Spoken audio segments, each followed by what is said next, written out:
আজ তোমরা এই বোর্ডটা লাস্ট পার্ট দেখতে পারবে। কারণটা জানতে হলো একদম ভিডিওটা লাস্ট পর্যন্ত দেখতে হবে।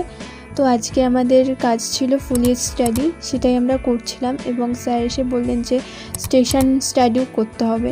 তো যেমন কথা তেমন কাজ স্যার বলেছেন এবং আমরা বেরিয়ে পড়েছিলাম। স্টেশন স্টাডি হলেই আমাদের এখানে প্রায় সবাই শিয়ালদা যায়, তো আমরাও সেই উদ্দেশ্যেই রওনা দিয়েছিলাম। এটা ছিল মেট্রোতে এবং তোমাদের ট্রেনটা দেখাই, এত স্পিডে চলছিল, আমাদের প্রায় 1 ঘন্টা এখানেই লেগে গিয়েছিল। প্রচুর স্পিডে চলছিল, কি বলবো আর।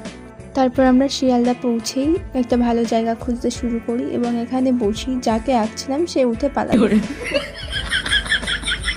তারপর আমরা কোনো রকমভাবে আঁকা শেষ করে আমরা ট্রেনে উঠি, আর ট্রেনে প্রচুর ভিড় থাকায় আমরা বোর্ডটা সেখানেই ফেলে রেখে আসি। দুজনেই বোর্ডটা হারিয়ে ফেলেছিলাম। আজকের মতো এই পর্যন্ত, দেখা হচ্ছে নেক্সট ভিডিওতে। আমার বোর্ড হারানোর গল্প ভালো লাগলে নিশ্চয়ই একটা লাইক